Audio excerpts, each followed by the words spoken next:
What's up, everybody? How's it going? I am back. It has been quite some time since I've done a stream, and so I figured, hey, Saturday, let's hang out. Yeah, and not only that, but I'm going to be pretty busy for the next month or so. So I figured this would be a good time to, let's get a stream out. Let's get some questions answered. Let's talk about what's going on in the markets. Today's a big day. We got a bunch of T-shares in the liquidation auction coming up. So we'll definitely go over that, answer your questions. I might go over some liquidity stuff, just talk through it. I think people enjoy that. So this stream will pretty much just kind of this casual stream, just hanging out, talking, and answering you guys' questions. So thanks for showing up, all 24 of you who are here in this first couple minutes. And let's say hi to everybody in the chat. Hot Rollins, hey, what's up? Glad to be here. Glad you're here, man. First one. Hexamal, this guy is determined to predict the Pulse Chain launch exactly when it's 2 weeks away. So we'll see if it's 2 weeks from today. Oh, man. Hey, what's up, Corey? Good to see you, man. I appreciate that. Been enjoying your guys' streams lately. Been listening to it. You guys always start streaming when I finish my my morning patient. So I'm cleaning up my operatory. I'm usually listening to you and Dane. So yeah, glad you're here. Let's see, Y3TG. Well, I hope your phone gets YouTube. What's up, Fred Squirrel? Good to see you, buddy. Been seeing some of your flow charts on the Twitter sphere, so glad to see you in here, man. Kaiza, what's up? Hey, I think if you're the same Kaiza, I believe. Let me throw your Twitter stuff in the link here, because you've been posting some good clips, and I think everybody could benefit from giving you a follow. Ricky Paul, what's up, buddy? Let's go. Glenn Paris, yo. Crypto 7, what's up, buddy? Lazy Boy, hey ya. V Mart, oh, what's up, T Hex Essentialist? I hope you're doing well, man. I think I saw the PulseTube tweet my stuff out. I think it's been like a year since it came live, so congrats to PulseTube. Let's see. Every sloth that liked the button. Yep. Let's see. Who else? Hey, what's up, Paul? Good to see you from Amsterdam. Oh, here's a try to get your class, but I was late for it. Is there any way I can pay to have access to the recordings, please? I will have an announcement about that a little bit into the stream. 1 second, sorry. Excuse me. So yeah, I'm going to talk a little bit about the LP course that me and Access did, and I'll give you guys some details on kind of what's coming down the pipeline for that. So just stay tuned. yeah, man. You start throwing those flow charts, everyone goes a little crazy.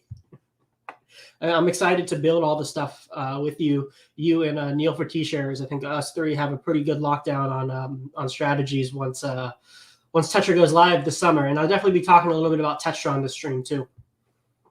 Yeah, no problem, Kaiser. You deserve it. You've been putting in some hard work, and we definitely deserve your numbers to get pumped up. Steak and Bake, what's up, buddy? Hey, no problem. All right, we are down to the bottom of the chat. Let's see, what do I want to start with? Let's start with the HSI auction stuff, because that's probably the most prevalent thing. Let's see. Let me pull up some info on it on hexmodel.com,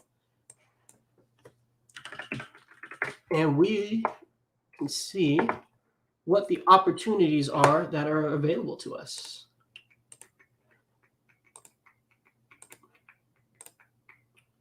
Boom. Okay. So let's see. What's today? Today is the 22nd. 22nd, and we'll just do the 23rd. Actually, let me go. Where do I see it as? I can't remember the exact date range when these were started again. Let me refresh. Because today, yesterday, a bunch of 50 T-share stakes, their auctions were started. So if you guys remember back here, that's when it comes out, correct? So let's see, what's today? Yeah, April. So I don't remember exactly when the date was when all of these things came out, but essentially there was a big deposit of HSIs into the ICOSA contract, and a lot of those stakes their auctions were able to be started today or yesterday. And all of the 50 T-share ones were started immediately. And actually, I think maybe Hedron.today would be a better place to look at that. Oh, you know what? I need to get on a account that has a wallet on it. Let's see. Sorry, guys. Then I'll sign in.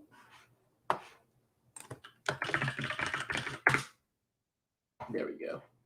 So let's go to stake Hedron.today. Auctions. I'll reshare my screen. There we go. So if we look, and I pulled this minimum T-shares up to like, I don't know, let's do 44. You'll notice there are a bunch of 50 T-share stakes that are available that are about to expire in about 5 hours. All of these 50 T-shares, and they're ending at the exact same time.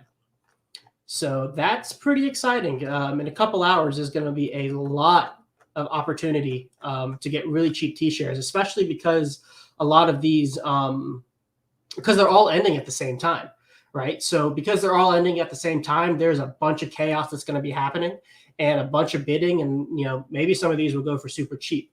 I saw a tweet from, I believe, Maxim Broadcast. Let's see who it was. Was it Maxim? Where he talked about the average that they were going to go for. So over 150 T-shares have been started with 426,000 hex in each of them. And so the starting bids are all 291 million Hedron. So to start the bid, it's about $653. But if we look at how much 50 T-shares are, let me grab this. If we go to the stake hex 426770, hexcalc.net 4426000.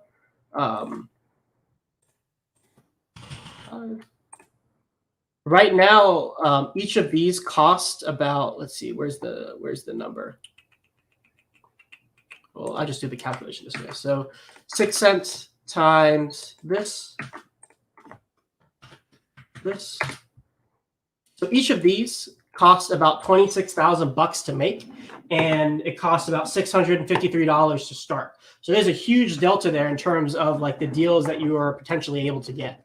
So that's really exciting. And of course, you have to use Hedron to bid on these auctions and to win them.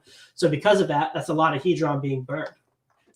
If there's over 100, and we take the amount of Hedron for the minimum bid, so that's about 291 million times, let's say 100, just for sake, argument's sake. 1, 2, 3. 1, 2. That's 29 billion Hedron at minimum. That's going to be bid in these next 5 hours. No, that's going to be burned in the next 5 hours. So if we take the T-share rate, which is 26992, and we divide this number by that, 26992. That's about 1 million ICOSA that could be generated in yield to each of the pools. At minimum, could be more. So that's really exciting. A lot is happening, and I'm going to be trying to scoop some up if I can, and I think a lot of people are going to.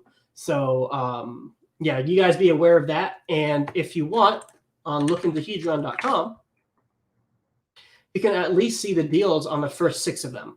I'm not going to have time to update and add more, but if you look at the top, once these start to go, you'll be able to see the top bids, or the top 6 that are about to end the soonest, and you'll be able to calculate immediately on how much of a deal you're going to get.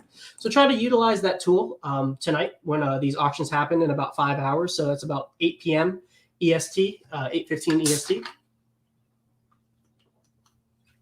And yeah, that's pretty exciting. We haven't had a day like this in quite a while. Let's see what's coming out after today. So let's see if we go, today's the 22nd, 23rd, and then let's go just to the end of May. So even after today, the number of HSIs going on the T-share, the HSIs going on the liquidation auction is about 243, and 6,857 T-shares able to be started in the next month or so. So that's pretty sweet. we still have a lot of volume that's going to be coming through even after this big volume day. And then, oh, one more. Well, here's another good thing to check. If we go to the Hadron website itself, let's see how many auctions are in backlog right now. 2,444. So that's actually, we've been running through the backlog a little bit. The last time I checked, pretty consistently, we were about like 3,600 HSIs in backlog. So we've really started to chip away at that. Let's see, how many do we have total from tomorrow to, let's go to the end of June.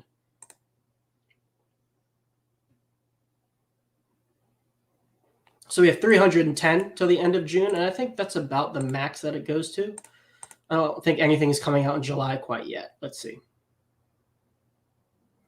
Nope, we have some in July. Yeah, so July, there's a couple coming out, 330.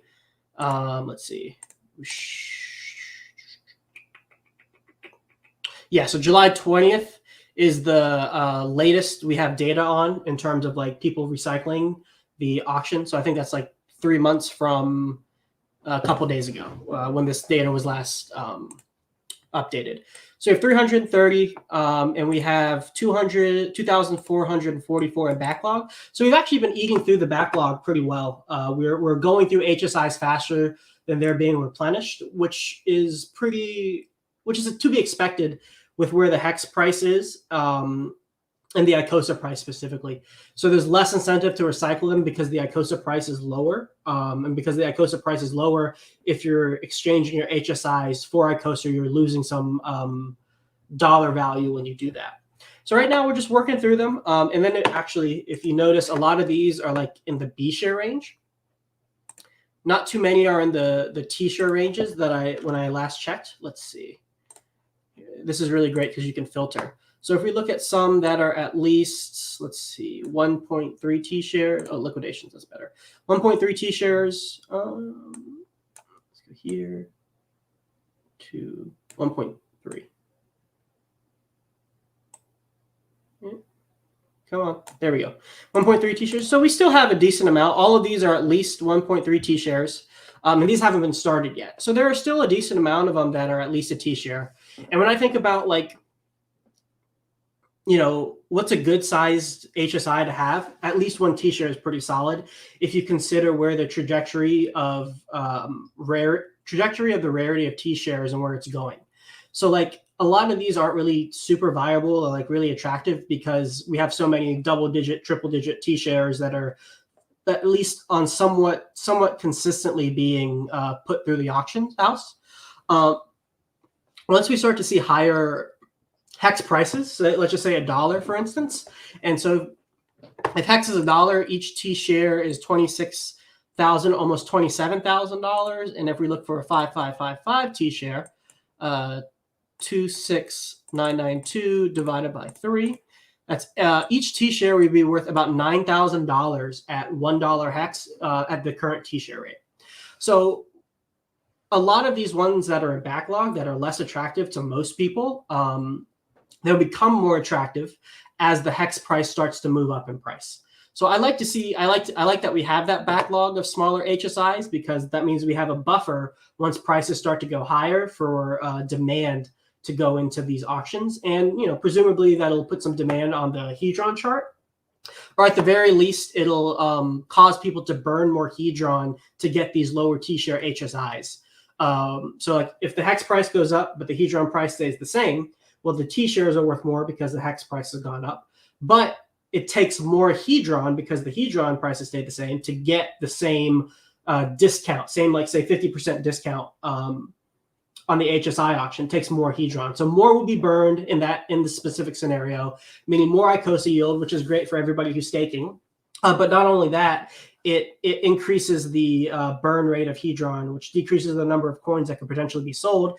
And it potentially puts buy pressure on the Hex token the Hadron token, because people might be buying Hadron to get cheap T-shares, if that makes sense. But yeah, big day, big HSI auction day, and a lot of eyes are going to be on it. So get your Hadron ready. But something else that's important, if you were looking to compound any stakes or to get anything staked, you're going to want to do it in the next couple hours. And that's because a lot of yield is going to be coming out. And so you want to have as many points in your stake as possible. So if you're thinking about compounding and you're kind of weighing on whether or not you want to do it, you should probably make that decision in the next 5 hours, or at least being okay leaving a lot of yield on the table. Full disclosure, I actually compounded at least one of my stakes. And I think after the stream, there's a couple of them that I'm going to compound that I don't really plan on taking profits on for, 2024, 2025. I know there's been a lot of talk on like what the, this is the one I'm going to talk about. What's your thoughts on ICOSA staking in multiple 90-day accounts versus staking in one account? Yeah. Also, start throwing questions in the chat, and I'm gonna pick them out as I see them, because a lot of the stream will probably just be an AMA.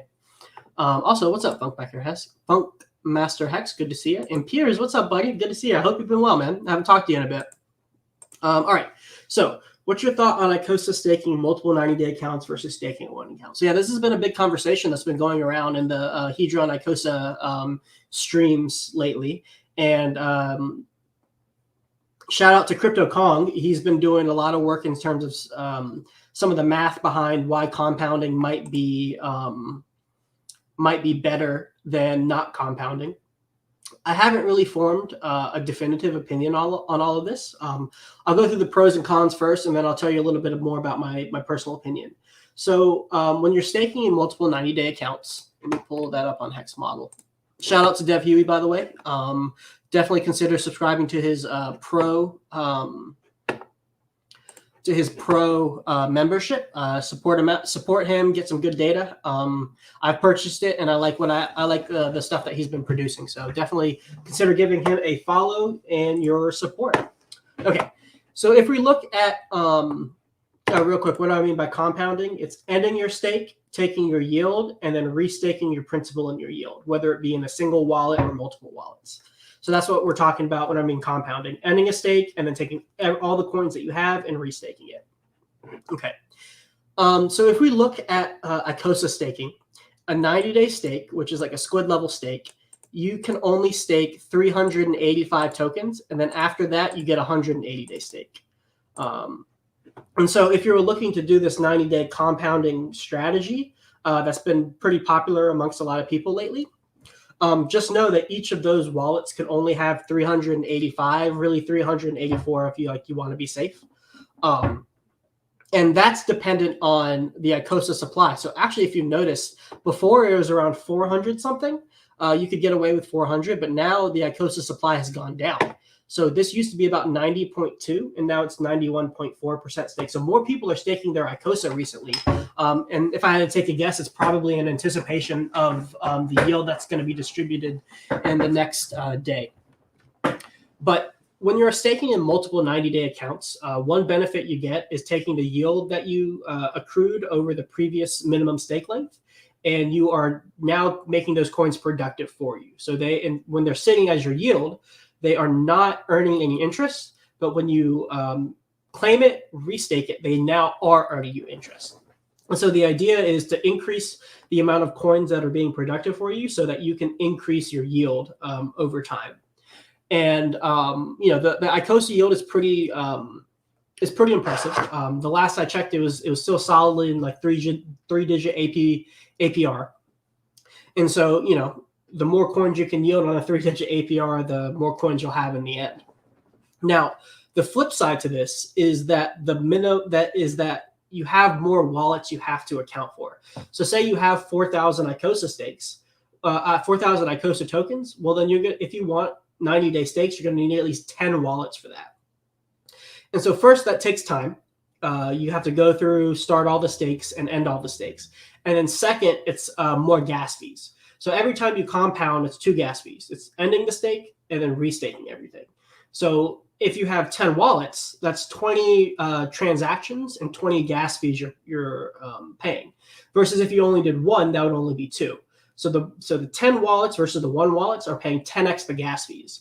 And so if you're compounding on that amount of ICOSA, but paying 10x the amount of money in terms of gas fees, you're eating into your profits a little bit more. Now that could work out into your favor because you're having more coins yield for you. So in the long term, that could work out. And if you're valuing your time, which I don't think is really like putting a price tag on your time is important, but I think the time here is pretty negligible in terms of like wages, like dollars per hour. But essentially, you're taking more time, more management, and you're paying more of a gas fee, which has a higher probability of eating into your net profit. On the flip side, the longer staking length stakes, you have less wallets and you have less gas fees to pay. But the downside to that is you're not able to compound. Because if you have a 180-day stake, people who have split, say, the same 4,000 coins, over here you have one stake, and over here you have 10 stakes. Well, the person who's done the 10 90-day stakes, they're going to have a whole round of compounding, one whole round before you're even able to get to your round of compounding. So it's like, say that 4,000 by the end of 90 days earns 2,000 tokens. Well, the squid person is going to take all those 2,000 tokens, restake it for 90 days, and then get 6,000 tokens staked, while the dolphin person is still only yielding on 4,000 tokens. So say another 90 days goes by, and then that 4,000 yields another 2,000 again. The dolphin person has 4,000 extra coins, while the squid person, since they've yielded 2,000 at the beginning and then yielding on 6,000 later, they're getting 3,000 that second period. So they'd have 5,000 tokens. So the person who compounded gets more tokens at the end than the person who didn't compound. And that's the general argument on why like compounding is better. Now, there's a flip side to that. And for me, generally, I actually lean towards the 180-day stakes, just less management, and I can fit more ICOSA into them. And I just personally, I don't want to be compounding a lot and running all those transactions. The extra amount that you get just isn't worth it for me in my personal situation. Like with school and everything else that I've got going on, I'm trying to interact with my crypto stuff in terms of like actually managing things less. But for somebody who wants to take that time, it could be worth it. The one main thing I would say about the compounding thing is, when I was listening to Crypto Kong and all of his analysis, he has a very good understanding of the system and understands it very well and has accounted for a lot of things. As I was listening to him, there was only one thing in my mind that like popped in that like might be at least a case against why you might get like so much ICOSA after 4 years of staking. And that's the fact of like where the yield comes from. So when you're staking your ICOSA and your Hedron, the yield isn't determined by the number of coins that you staked or the number of coins staked at all. So the number of coins that are staked does not have any effect on the total yield that's given out to everybody. The thing that determines that is the total Hedron that's burned on the previous day. So if I take like the compounding idea to its most extreme conclusion, which is everybody is restaking and compounding everything. So everybody's doing 90-day stakes. Everybody's compounding at 90 days. If that happens, the yield itself being distributed to everybody isn't changing. So it's the same number of coins that are being distributed to everybody. And if everybody's compounding, it's still proportionally distributed to everybody. So nobody is increasing the number of coins that they have relative to other people because all of the coins are being distributed as if nobody compounded. So the situation of everybody compounding in the same way and nobody compounding equals the exact same amount of yield for everybody based on how the yield is distributed. With that in mind, those are like extreme cases. Like that will never happen. It'll never happen where everybody compounds and everybody doesn't compound. But these extreme scenarios, at least in my mind, it's like, okay, so if everybody can't do it, then the feasibility, then where does the advantage come from if people do it? Where does the advantage come from, or where does all this upside talk exactly come from? And it's the same concept as with Hex, where the non-stakers are conferring value to the stakers. And vice versa, the stakers confer value to the non-stakers. But in terms of yield, the coins that aren't being staked, those people aren't getting yield, and the coins that are staked are getting the yield while accounting for the coins that aren't staked. So this is the same thing, same kind of dynamic that's happening with ICOSA right now, in that the people who are not compounding are conferring value to the people who are compounding, in that way. So the smaller percentage of people who compound, the greater advantage it is for the people who are compounding. And then also the opposite. The more people that are compounding, the less optimal it is for everybody. Now, none of this is like what's the word I'm looking for? A debunking or like nullifying anything that like CryptoKong or anybody else who's been doing intricate math on compounding has. It's not a counter argument against that in any way, because I haven't dug into the numbers that deeply. What it is, it's more of like a theoretical way. It's more of the theory of how the yield is distributed, on why the yield might not be that crazy going forward in terms of compounding. Those have been my thoughts on it lately. Nothing too crazy or drastic. I really appreciate everybody's work. I know Cryptographics has been working on the math in the opposite case. So it's like why long-term stakes will always outperform short-term stakes. So I'm really happy to see so much conversation happening in the community and so much debate happening around like what strategies are the best. Me personally, I'm not really that interested in like the most optimal strategy anymore. It just like that kind of really hyper-focused attention into the system just doesn't interest me as much anymore. And that's just because I feel like participating in the system as a whole is just like a huge win. Not to say those conversations aren't important. I think that they are. They're just less important to me right now. So I think for anybody who's wondering, like, should I compound, should I not? Go listen to all the arguments, consider your personal situation and how much effort you want to put into the stuff, and then just do what you think is best. I don't think there's really a way to lose, especially once Pulse Chain comes around and the compounding is negligible. So like the biggest counter argument for compounding is the T-share rate dilution, which I didn't mention before. So every time you end your stake and restake it, you lose your points that you had previously. And those points are calculated based on the T-share rate. So the higher the T-share rate, the less points you get for the same number of coins.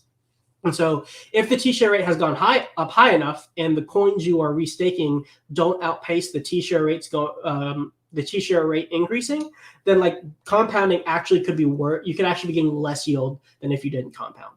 But that can actually be modeled out fairly with some confidence with Crispy Man stuff on hexfire.io, because we have a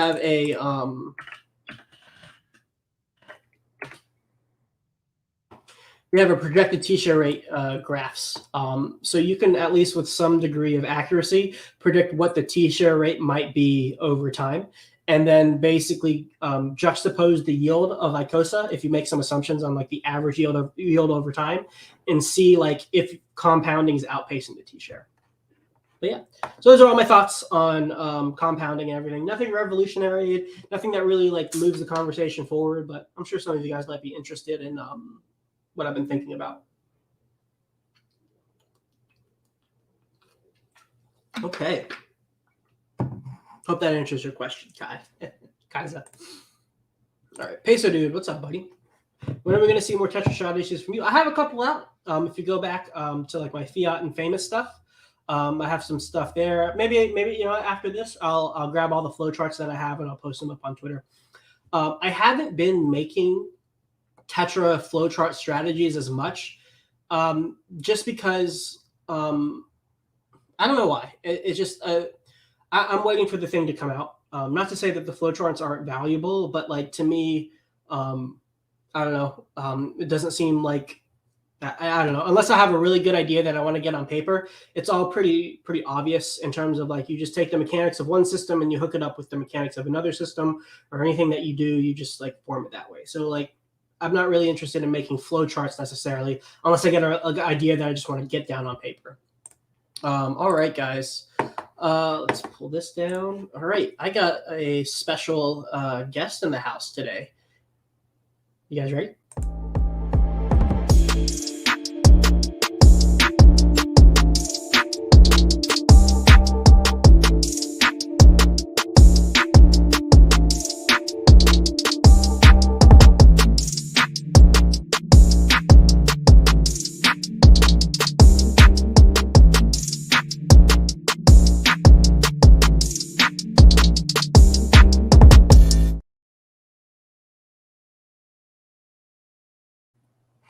What's up, buddy?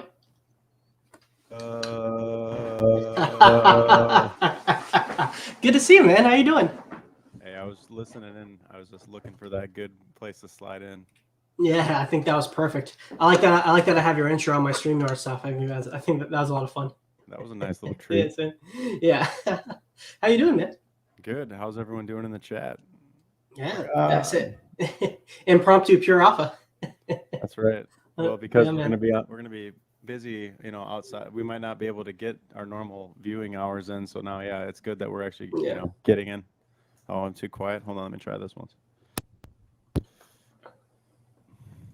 I've had this mic for a little while. Mm-hmm. Someone was asking if it was a new mic. For some people it'll be too quiet. For some people it'll blow their ears out. So I'm just trying to find a happy medium. Find a balance. Yeah. What's going on, Squirrel Peers? I was listening to a little bit about. I listened to everything. I mean, it's an exciting day, right? Because there's going to be a potential to get some T-shares for the cheap. Yep. But, we couldn't stream it. We don't want to stream it tonight because otherwise we won't get to snag some. So I know, right? I can't be talking to you guys and trying to get some sweet deals on some T-shirts. Yeah, it's a competitive marketplace out there. Each dog for himself. I know. I've helped everybody out enough. You got my website. You know what's happening. I can only do so much for you guys. But yeah, man, it's a big day. I'm excited about it just to see how much is going to be burned and kind of like all the chaos. Like I want to see like how big of deals are going to slip under the radar with like over 100 ending at like the same time. Yeah, it's going to be nuts. Is that a little better for my volume, guys? Let me know. I shut off automatic adjustment, so that should be better. Sounds all right to me, but we'll see what they have to say. Yeah, I was looking at there's not a lot of stuff left in terms of bonuses. I think there was like 2 that Crispy Man said he found, but there's a lot of 50. There's a lot of like 50 T-share moves in there, so something to keep an eye out. I mean, those are obviously attractive to me. If you can get a 50 T-share position for like 90% off, I mean that's pretty sweet potentially. So yeah, that's like looking at them. Yeah, I think I calculated it out. It's like 26,000. 26K, 26 grand. Each of these are worth in hex terms, in terms of the underlying hex for the principal. And so, like, if you can get it basically for 90% off, that's $2,600. That'd be pretty sweet. I'm all for it, man. Yeah, I boosted your audio too on my end, so hopefully that helps as well. All right, cool. But yeah, and then just talking a little bit, little Tetra. I guess I saw Red Squirrel mapped out your gas fee minting idea.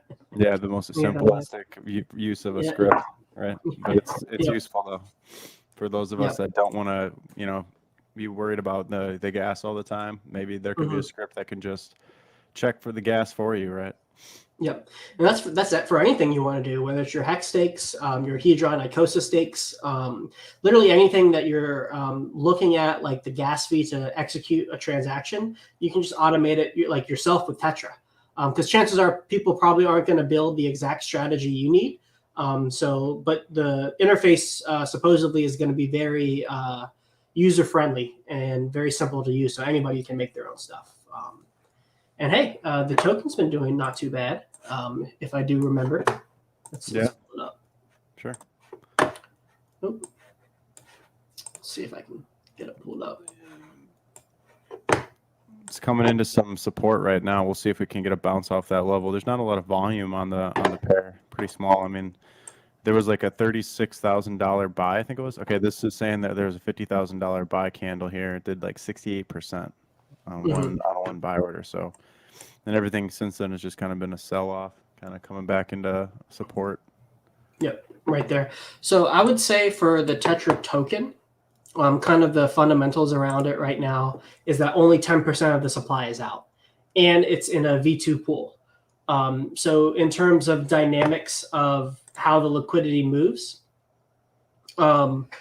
there are coins basically at every single price range to be bought or sold because the liquidity is equally distributed from 0 to infinity. So there's always coins for you to buy, but keep in mind only 10% of the supply is out.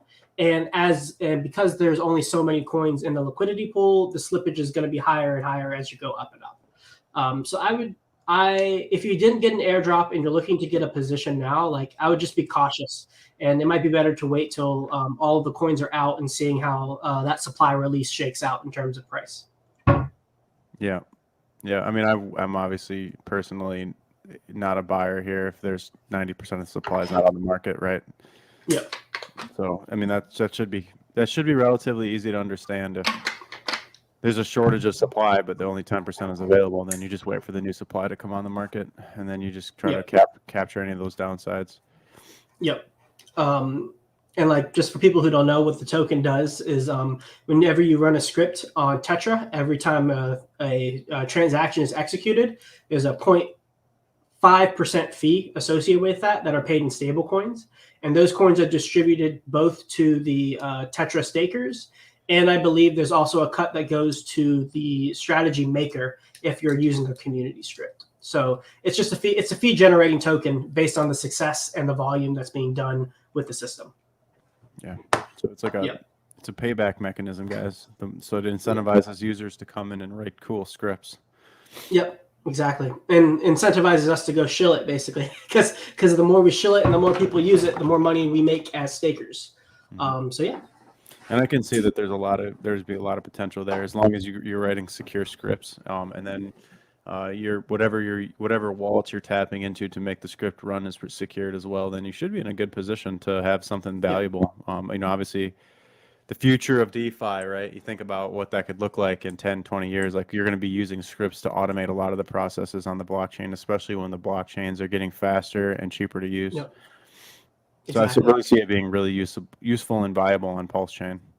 Yeah, same here. And so, like, let me see if I can pull up any of my old strategies. But basically, the way I want to use it personally is like I'm going to be compounding yield across these different protocols that exist on Pulse Chain.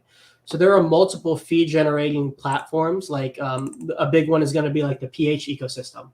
So Famous, Fiat, and Fux. I don't know if that's how you say it, but PHUX.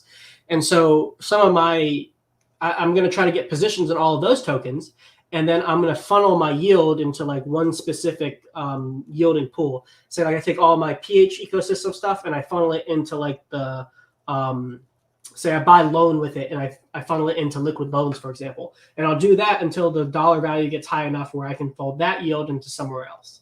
And so instead of having to track things all the time, I can just set parameters with Tetra and have it execute on its own without me having to necessarily manage it. Let's see.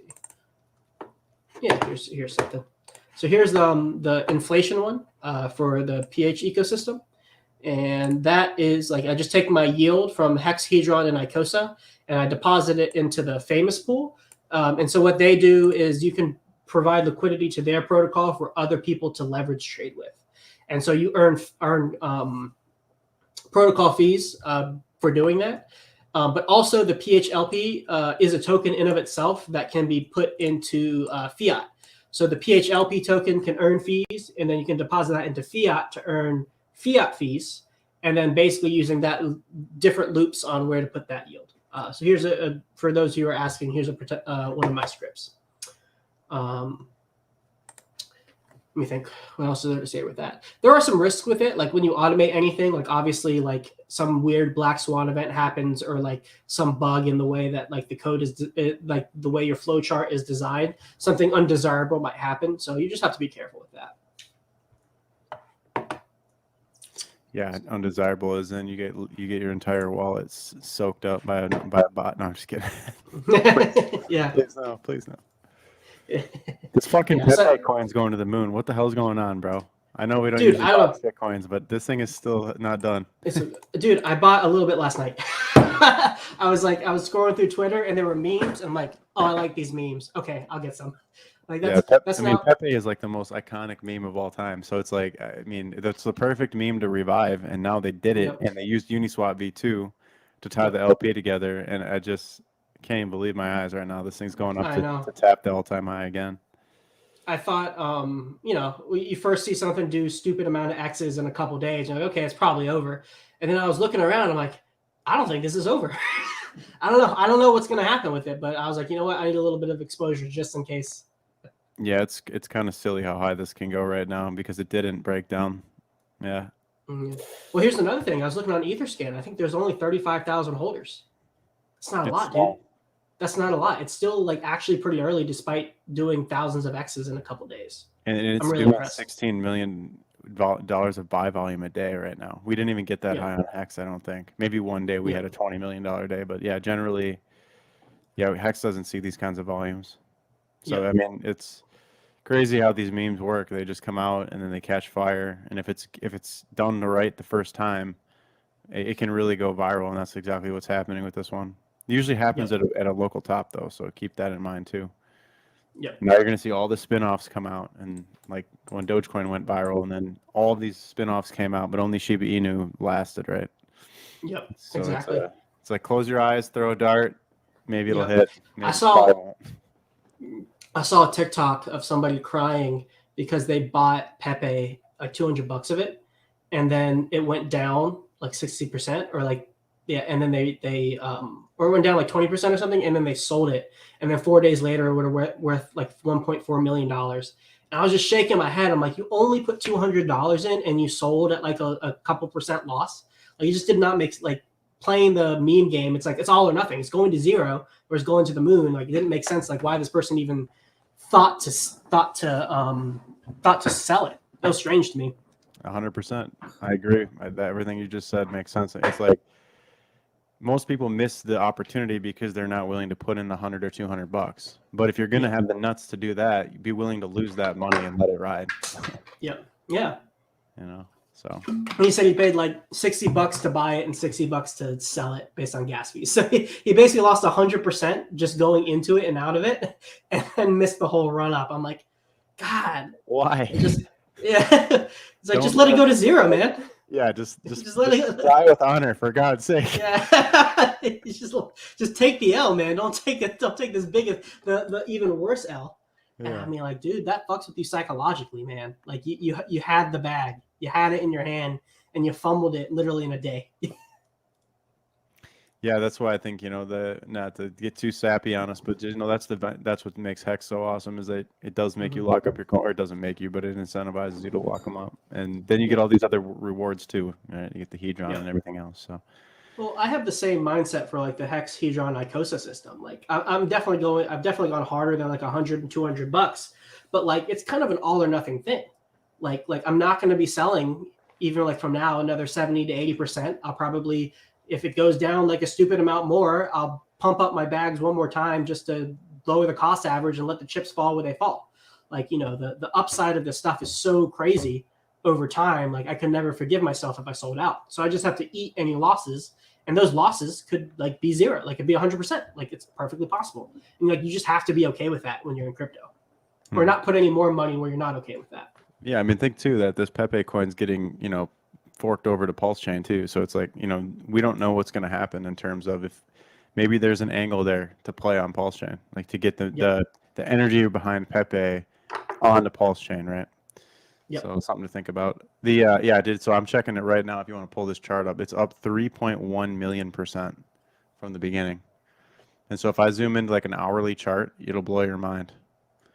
Let me delete this scale out, and we'll just zoom in. Kind of laggy. Holy crap! Stress popular right now. But yeah, so like the way I read these charts when they come out is it kind of acts like Hex, right? So it's like it did such a big move. Like if you switch to linear, it just shrank. Like all the beginning of the chart is just shrank down to almost nothing. All right. So now this is where the market is starting to find value in it, because nobody really knew about it before this part in terms of like the linear. So this was like wave 2. This is wave 3 in terms of linear. But when you put on the log scale, this has just been one rapid ascent with maybe a couple sell-offs here, and then these little baby sell-offs. They might have even been decent size, but in terms of ETH pooled in there, there's only like 898 ETH pooled in there, and I think I saw that over 1,000 the other day. So that's the concern, is that the liquidity, there's a liquidity grab from one of the early guys. So I would actually just ignore the early price action, because there probably wasn't a lot of people that got in down there, but keep it on log and do something like this. Yeah, this is kind of what we're looking at. let me show you what else I saw. I'll pull it up on Etherscan really quickly. In terms of the top wallets, let's see. Let's go to the coin holders. Here, I'll pull yours down for a second. This is something else that got me kind of excited. Look, the top wallet, 10 million. Like most of the top wallets are like in the millions of six figures. It's not like that crazy numbers. It's not like hundreds of millions of dollars. Yep. So this top wallet, this is like the contract set aside this money for centralized exchange listings, and then the second one is Mexi, and then I think we have some Gate.io. Like so, these are coins that are being used for trading volume, not for not potential sell pressure necessarily, but like six like large mid to high six-figure bags in the top 50, you get to a third of $1,000,000. That's really like it's not that much, man. Like for if you think about like the ability to like rug it essentially, like it's not that bad. So if you pull this up, this chart, I took the Pepe chart on TradingView, and I tried to predict out what I thought would happen in terms of price action as this started to roll over on this distribution wave. Well, there's a very good chance that you get a double top here, where this was the top, this is another top, and then it starts to roll over, in which case you'd see this sort of like oscillation, on this kind of a trajectory. And to take it a step further, I actually put the hex chart on here, and like the last doubling off, so this was like what, 3 million% would be in terms of returns. What is that in X's? Is it 30,000? No, let's see. What Yeah, percent? 30,000 X, I'm pretty sure. Yeah. So Hex only did like a 10,000 X, but I just put the Hex chart on here to see relatively what they look like, and they're just completely inverse of each other. Yeah. So it's like this is just one big move all at once versus like months and months and years of adoption that it took for Hex to do the same thing. Yep. It's crazy, man. It is crazy. Of course, guys, we're talking about meme coins here, so be careful. It could rug. Like that's definitely a possibility. But it's definitely fun to watch at the very least. Definitely don't ape or don't go too heavy into it. But if you want to throw $50, $100 at it as like a scratcher, a lotto ticket, like it's fun. Yeah. I wouldn't. This one doesn't look like one that it's going to rug because of the distribution of the coins. If it might sell down 80-90%, right? But it doesn't. Yep. But that just gives. It's just. I feel like it's a here to stay meme. Unfortunately, another one. Fuck. Yeah, another one. Yeah, yeah. Go ahead. What were you about Pepe? I said my other meme coin of choice has been PP, but now I've added another very, very small allocation to meme coins. Yeah, we can pull up PP. All coins PP. It's actually in a bull flag right now. Yeah. So go to like a daily, I think. Oh yeah, you can see really clearly here. There's this like volatility coming into the market here. Pump, dump, pump, dump, pump, dump, pump, dump. It's just seesawing its way up the chart. So it's really kind of in this bear flag.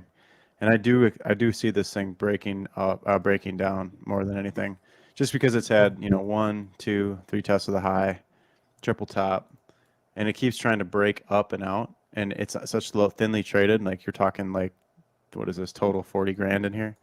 Half of that's coin, half of that is USDC. So I don't really see opportunity here on this particular chart right now. I would actually be a buyer of this if it broke down into the back end of here and held and then started to rise again. But I don't know. We'd have to look at the distribution of that, which I'm not so sure on either. So yeah. For meme coins like PP and Pepe, I literally like. Do I laugh when I see the memes? Do I like them? Yes. Okay, I'll buy it. That's it. Like no other analysis is needed. It's a meme coin. Like they And that's bullish because that's I mean they have staying power. Like I think these are some of my favorites right now. Yeah. And then a non-meme coin. I was just going to bring up Zen because it's relevant. We got some questions on that. Yeah, it's relative into the Hadron conversation too. In terms of price action on Zen right now, it's like trying to find support on this 0.5 fib level from the 900% run back in November. And so the key level that it's trying to hold right now is this bottoming period here. Make it light for you. Looking at that level, basically. If it can hold above there, it can make another leg higher. I know there's another protocol coming out to support it. called Phoenix, and so that could potentially be more fuel for this thing to go one leg higher. But on the RSI, you actually see the double top. It has actually made a lower high. And when we saw this pattern form on Hadron, it actually marked the end. So this can have one last final squeeze up and not quite get there in terms of a new high, or it might even double top, and then that's going to be spell game over for Zen for now. But it has such a good run already. It's well on its way to becoming dominant in the marketplace. Yeah, I'm happy for the Zen guys getting a nice little pump. Yeah, and then we look at Hadron. We love Hadron, but what I did is I took the Hadron chart and I paired it up against Zen. Let's see if I can find that. What did I do with that chart? Here it is. Because I wanted to my thinking here was like, okay, so both Hadron and Zen are both coins that you pay a gas fee in order to mint them effectively. One of them is obviously tied to the T-share, and one of them is tied to just the gas fee itself. But the thesis was that they trade at roughly like the same amount of money. So then I found this ratio between Hedron and Zen where like if the 1.0 line is here, how many Hedrons can I get for a Zen, or how many Zen can I get for a Hedron? And if I'm right in that Zen might try to find support here but fail, then you could see the ratio come back in favor of Hedron again, which would be ideal, right? And then you might find out that Hedron and Zen are going to oscillate like this for the foreseeable future until the Hedron incoming supply inflation decreases to a point where it just starts to overperform Zen, right? Because Zen will be more common of an asset, but with enough burning protocols, then maybe Zen also has its own deflation. Yep. Yeah, man. I'm personally not exposed to Zen at all, but the idea was always interesting to me. And I kind of see what Jack's doing. So in the same way that the T-share confers value onto Hex, Hedron, and Icosa, it's kind of like the gas fee confers the value into Zen. And what I see Jack doing is he's using Zen essentially as like the lifeblood, like blood for the rest of his system. Like it gives life into everything else that he's creating, in that you have to burn Zen in order to create it. So it's like Zen is incredibly abundant because anybody can get it by minting it for a gas fee. And then to participate anything else, everything you need Zen in order to create the other stuff. So I kind of see, I see what he's doing. It's interesting, especially when X1 comes out. So I'm my eyes on it. I'm not like against it or anything. I think it's interesting what he's doing. Yeah, when I'm looking at all these coins like Zen, like PP, like Pepe, like Shiba Inu, they're all adoption amplifiers for Pulse Chain. So like when the coin, when the fork happens, you're just looking for user adoption from those guys to come over to extract value, and then end up liking Pulse Chain enough and creating value over there. That's effectively what we're looking for. So that's why we're addressing them today, and things to keep in mind moving forward in terms of that stuff. A little change of topic, but here's a good question. Could ChatGPT be used to write Tetra scripts? It could help you get ideas for sure. Actually, what you could do is like you could paste the ABIs of the contracts that you want, and then be like, how do I connect the different yield parts of these two? How would I write a script to connect these two different yield parts? So if like you put the ABIs in, then the AI knows what all the functions do, and so you can use that to kind of form something. But anyways, cool. Yeah, so that's that for them. Again, I saw Glenn say something about Pepe versus WETH, and it looks toppy, bro. It honestly does. Against Ethereum, it looks pretty toppy. So just be careful out there on that. Yeah. What else? Oh yeah, Hex was looking to be putting in some bullish divergence on the 4-hour chart. So it's a smaller time frame, but it doesn't really have that much weight compared to like a daily, weekly, or especially on like a weekly or a monthly chart. But on this 4-hour time frame, you can see here that the RSI is increasing while the price was decreasing, and what that means is that you're starting to see a bullish momentum coming into the market. That would be good because it would mean that we could actually get some legs here and try to break some downtrend resistances if that were to play out. And usually, even though that these have false signals on the lower time frames, like the 1 hour, the 4 hour, But if they're right and they end up playing out, then you actually got the signal earlier. You would have technically got the signal here with the triple bottom here potentially at noon today. As this started to form, and you would have even gotten a better price potentially at the 5.7 rather than buying it now at 6. So, but then, and then if it fails, and obviously you keep dry powder in an LP position or something, that way you're hedged. Yeah. Speaking of LP, why don't we talk about the LP bootcamp that we just did, man? Yeah, dude. Yeah, dude. I think it was awesome. We had an amazing turnout. I think it was 2 days of highly informative, high value content, and from all the people who reached out to me and gave me kind of reviews, everyone was really happy at the end of it, man. I'm really proud of what we did. Me too. I thought it was an amazing turnout. Everyone loved it. People were saying that they got in for basically free, which by the end of the second day, it felt like that because we were literally ran it down to the wire. Down to the 4 hour mark when I said we still didn't have enough time to cover everything and answer all the questions. So it was really a pleasure to have everybody in there. Everyone was really respectful, and they really thought that everyone left there with more knowledge than they came in with, and so it was a really good experience for everybody. It was obviously our first time holding a course, and so we did that through Zoom, and I think it was really well done. I think Sloth really hit it hard on day one and brought the information. He helped even me take my game to the next level and understand from the nuts and bolts level how the liquidity pools are working even just a little bit better.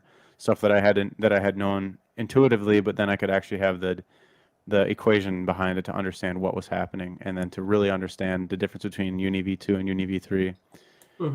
What that did was it really set up day 2 for it to be a really powerful presentation on what's been happening in Hex over the last 6 to 10 months of price action, and going into all the different tools and stuff. And I've had multiple people ask for the recording for the LP course, and I don't think we're interested in selling the recording. I think that's something that's kind of like put to the side and for the people that actually got into that course. But I think what we want to do is we want to hold the course again in an updated format. Maybe do it 3 days this time, right? Yep. And just make it bigger and better, and get more people in on this next one. Yeah, I agree. I think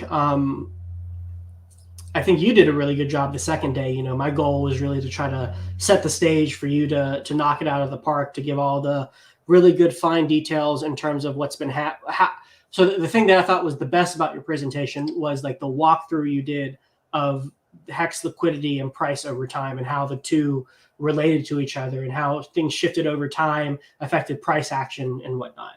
And like my goal for my presentation was to make sure that everybody who's in the audience, whether this is the first time learning about LP or they were already intermediate to advanced, could understand that walkthrough when the time came. And I think you did an awesome job with that. That was definitely one of the I'd say probably one of the best, if not the best, value gotten from it. And so, yeah, like you said, I think we're not going to sell the recording. What we're going to do is host another course and probably make it over 3 days and like polish, refine things. I've already had some ideas on how maybe we can reorganize some of the content just to make it a little bit digestible. Because I'm sure people were getting tired by that like 3 hour mark by the end of it. So yeah, we had to take a couple 10-minute break or 5-minute break and a 10-minute break because it's a lot of information to cram into 2 days. So and that's part of the reason why we put the price where we put it. This is our first time. We wanted to make it as accessible as possible, so that we can get the most feedback, and also part of it was a test run for us because we've never done this before. So just be on the lookout for that. We don't have a time frame yet. I mean, I'm excited to just share more about what it's about, but I got to hold my tongue because it was, it's for the paid guys. So just be on the lookout if you're interested. It combines all the best elements of chain analysis, charting, and with that, different kinds of indicators and TA with the actual LP pools, and being able to read them and know how much volume's coming in. And I mean, it goes on, but what it ends up doing is it gives you an exact understanding of how the chart is painted the way it is and why. Yep. And, cryptographics was in there. We had a lot of, fairly high profile people listening, and some of them reached out to me and were like, hey, like I really learned something that I didn't know before. And these people, I consider many of them my friends, and I know that they understand LP pretty well, definitely more than the average person, and definitely more than the average, crypto user. And so to know that, we were teaching people things that who are advanced users, basically, really made me happy. I was really happy we were able to provide that level of value to even the advanced user. Yeah. So shout out to Crypto Sloth for helping me put that together. It was amazing. Of course, and shout out to Candace for all the work that she did as well. Yes. Yeah. She's amazing. Yeah. None of it would be possible without her. Yeah. Right. All right, man. We're about at the hour mark. Anything else you wanted to touch on before we hop off? I'm trying to think if there's anything. I was going to do a run through just analyzing the liquidity pools, but I'll save that for another time. Yeah. Let me think. Oh, just look at the HSI auctions tonight, guys. There's a lot of opportunity down there. Don't be stealing my bids though. If you see an address that's public of mine bidding, just stay away, guys. Consider that a donation. Letting me win one for really cheap. That's a donation from the audience. I love it. Oh my god. A little announcement for my stuff. I think I mentioned it at the beginning, but we have some more people in now. I'm going to be going pretty dark for the next 4 to 5 weeks. I have my big written boards test at the end of May.